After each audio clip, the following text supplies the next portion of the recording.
কিভাবে এটা হলো? আমরা সবাই এখানে ছিলাম, চোখের সামনে কাকটা রত্ন নিয়ে উধাও হয়ে গেল। রাজকুমারী, আমরা আমাদের সাধ্যমতো চেষ্টা করেছি, কিন্তু কাকটা এত দ্রুত ছিল যে তাকে ধরা অসম্ভব ছিল। অসম্ভব? আমার বাবার জীবন নিয়ে খেলছে ওই কাকটা, আর তোমরা বলছো অসম্ভব? এখন তো আর একটা রত্নই বাকি রইল। জ্যোতিষী মশাই বলেছেন, যদি সব রত্ন চুরি হয় তাহলে আমার বাবা আর বাঁচবে না। রাজকুমারী, রানীমা জানতে পেরেছেন যে আরও একটি রত্ন চুরি হয়ে গেছে। উনি খুবই বিচলিত। আমি জানি মন্ত্রী মশাই, আমি নিজেই দেখেছি। এখন আর একটা মাত্র রত্ন বাকি আছে। আমাদের কিছু একটা করতে হবে। কাকটা কোথায় উড়ে গেল এটা আমাদের খুঁজে বের করতেই হবে। কিন্তু কিভাবে? কাকটা তো জঙ্গলের দিকে উড়ে গেল। এই গভীর রাত্রে জঙ্গলে প্রবেশ করা অত্যন্ত বিপজ্জনক। বিপদ হোক বা না হোক আমি যাব।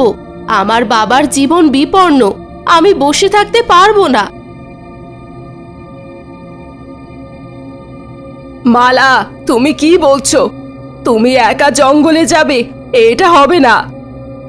মা, তুমি বুঝতে পারছো না, বাবার হাতে বেশি সময় নেই। যদি এই শেষ রত্নটাও চুরি হয়ে যায়। না, আমি জানি, কিন্তু তোমাকে একা বিপদের মুখে ঠেলে দিতে পারবো না। রাজকুমারী, রানীমা ঠিকই বলছেন, একা যাওয়া উচিত হবে না। তবে একটা কথা, এই কাক কোনো সাধারণ কাক নয়। এর পেছনে কোনো অশুভ শক্তি কাজ করছে। অশুভ শক্তি? তার মানে কেউ কি ইচ্ছে করে এই রত্নগুলো চুরি করাচ্ছে? হ্যাঁ, আমার গণনা তাই বলছে। এই রত্নগুলো একসময় এক শক্তিশালী ডাইনির ছিল। সাধু বাবা বহু বছর আগে সেই ডাইনির কাছ থেকে রত্নগুলো নিয়ে এসে মন্দিরের প্রাচীরে স্থাপন করেছিলেন, যাতে সেগুলো শুভ শক্তির কাছে থাকে এবং রাজ্য সুরক্ষিত থাকে। কিন্তু এখন মনে হচ্ছে ডাইনি তার রত্নগুলো ফিরে পেতে চাইছে। ডাইনি? তাহলে কাকটা সেই ডাইনিরই অনুচর। আমাদের তাহলে সেই ডাইনিকেই খুঁজে বের করতে হবে। হ্যাঁ, সেটা খুব কঠিন কাজ। ডাইনি গভীর জঙ্গলের গুহায় থাকে, আর তার শক্তি অনেক। আমি ভয় পাই না, আমাকে পথ দেখান জ্যোতিষী মশাই। আমাকে বলুন কোথায় সেই ডাইনি থাকতে পারে। আমার গণনা অনুসারে এই রাজ্যের উত্তর দিকে অবস্থিত কালীগিরি পর্বতের গভীরে এক প্রাচীন গুহায় সেই ডাইনি ক্ষান্ত মনে বাস করে। কিন্তু সেখানে যাওয়া মানে নিজের জীবন বিপদে ফেলা। আমার বাবার জীবনের চেয়ে আমার জীবন বড় নয়। মন্ত্রী মশাই, প্রহরীদের প্রস্তুত করুন, আমি কালীগিরি পর্বতে যাব। মালা, তুমি কি বলছো? তুমি ডাইনির বিরুদ্ধে যুদ্ধ করবে? না না, আমি তোমাকে যেতে দিব না। মা, আমার বাবার অবস্থা দেখো। আমি যদি কিছু না করি তাহলে চিরদিনের জন্য বাবা হারা হব। আমাকে যেতেই হবে, এটাই একমাত্র পথ। রাজামশাই বিছানায় শুয়ে যন্ত্রণায় কাতরাচ্ছেন। তার মুখ ফ্যাকাশে। রানী তার পাশে বসে কাঁদছেন। রানী, আমার আমার আর বেশি সময় নেই। এমন কথা বলো না রাজা মশাই। মালা গেছে, সে নিশ্চয়ই রত্নগুলো ফিরিয়ে আনবে। মালা, সে কোথায় গেছে? সে আপনার রত্নগুলো ফিরিয়ে আনতে কালীগিরি পর্বতে গেছে। ডাইনি, ডাইনি ক্ষান্তমণি, সে খুব ভয়ঙ্কর। মালাকে ফিরিয়ে আনো রানী, তার জীবন বিপন্ন। সে কিছুতেই শুনল না রাজা মশাই। সে আপনার জন্য সব কিছু করতে রাজি।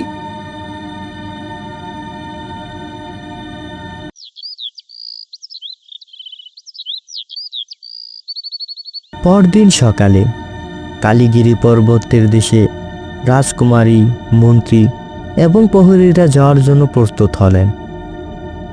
ঠিক তখন সেখানে রাজকন্যার বান্ধবী আসে। মালা, আমিও তোমার সাথে যাব। তোমাকে আমি একা ছাড়বো না, আমাকেও নিয়ে যাও মালা। তুই যাবি আমার সাথে? আচ্ছা চল তাহলে বালা, ঘোড়ায় বস। এবার খেলা শুরু হবে। আমরা দুই বান্ধবী মিলে ডাইনিকে হারাবো।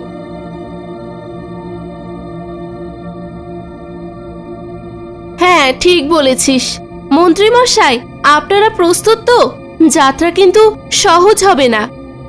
রাজকুমারী, আমরা আপনার জীবন রক্ষা করব। প্রয়োজনে আমরা আমাদের নিজেদের জীবন দেব।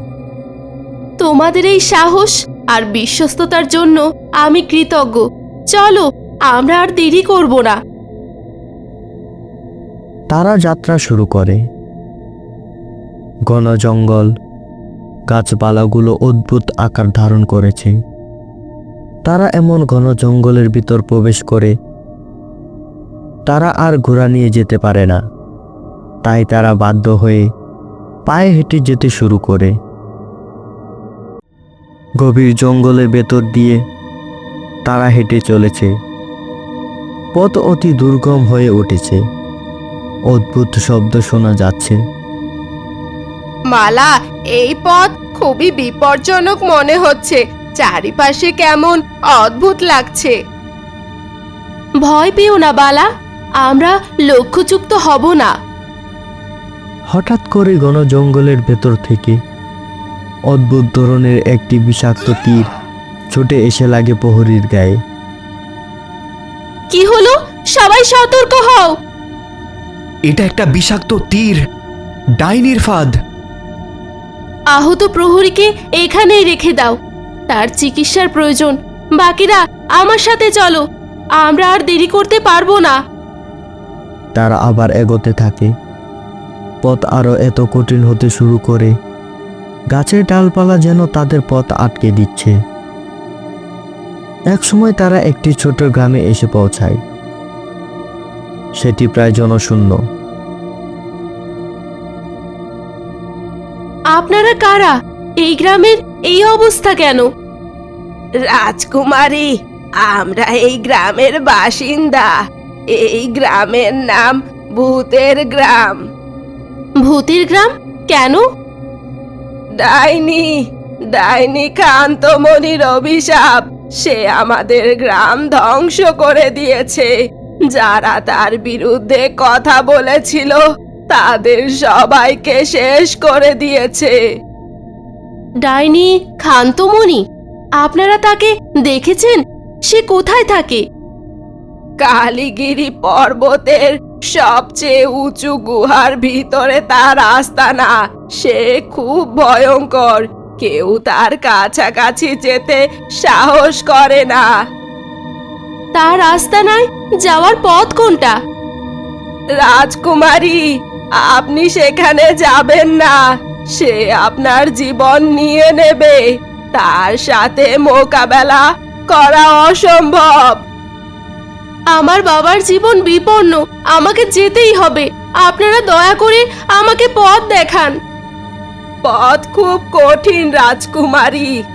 পাথরের পথ, পড়ে আছে এক ভয়ঙ্কর প্রহরী। প্রহরী? কি ধরনের প্রহরী? একটা ভয়ঙ্কর ভাল্লুক, কিন্তু তার চোখগুলো আগুনের মতো জ্বলে। সে ডাইনির মন্ত্রে বশীভূত। ধন্যবাদ আপনাদের। আমরা আর দেরি করব না, চলো তাড়াতাড়ি।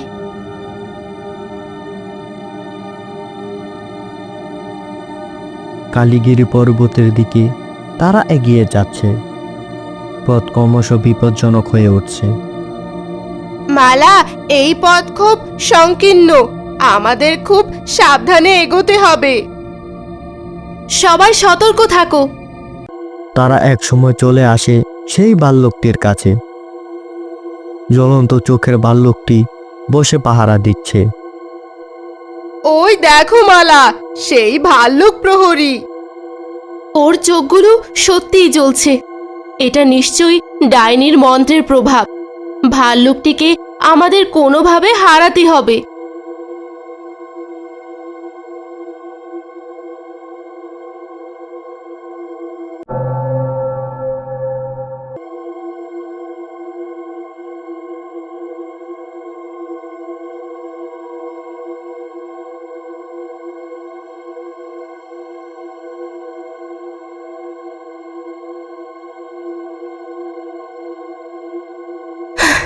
তাবিজটি ছিল তার শক্তির উৎস।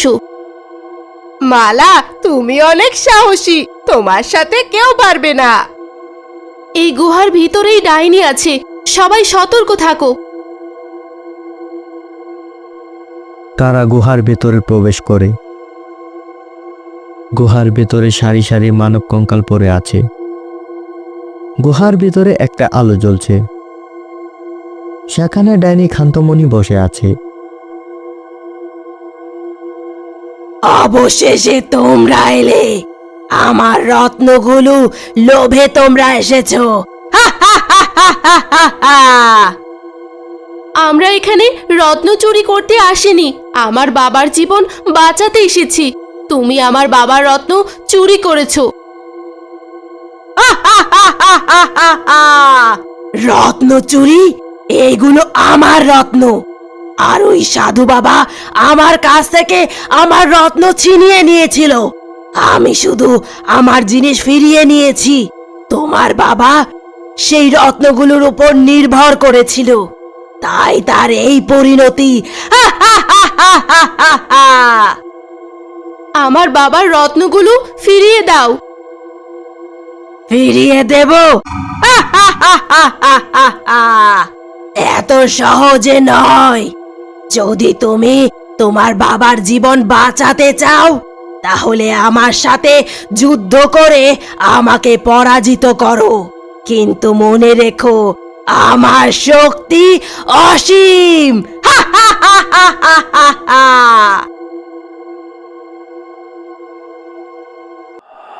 ডাইনি তার জাদু শক্তি দিয়ে রাজকুমারী ও প্রহরীদের উপর আক্রমণ শুরু করে। অশুভ আলো, ধোঁয়া এবং ভয়ঙ্কর শব্দ করতে শুরু করে। মালা, এর তো শক্তি অনেক বেশি, আমরা পারছি না। তোমরা পিছু হটো না। রাজকুমারী ডাইনির সাথে মোকাবেলা করতে লাগে। ডাইনি তার জাদু দিয়ে রাজকুমারীকে উড়িয়ে দেওয়ার চেষ্টা করে, পাথরের টুকরা ছুঁড়ে মারে। এই রত্নগুলো তোমার নয়, এগুলো রাজ্যের মঙ্গলে ব্যবহার করা হয়েছিল। চুপ করো! এই রত্নগুলোর প্রকৃত মালিক আমি।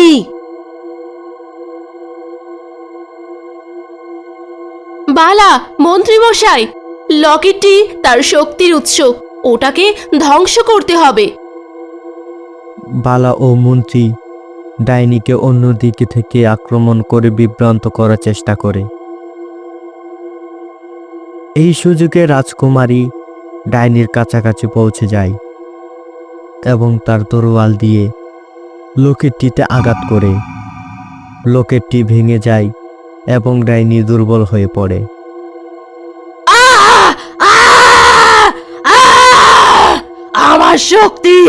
আমার শক্তি চলে যাচ্ছে। লকেট ভাঙার সাথে সাথে ডাইনি শরীর থেকে কালো ধোঁয়া বের হতে থাকে। তার শক্তি কমে আসে এবং সে দুর্বল হয়ে পড়ে। রত্নগুলো তার জাদু থেকে মুক্ত হয়ে মাটিতে পড়ে যায়। তোমরা জিতে গেলে, কিন্তু ওই রাজ্যের মঙ্গল হবে না। আমি দেখে নেব। আমি ফিরে আসব।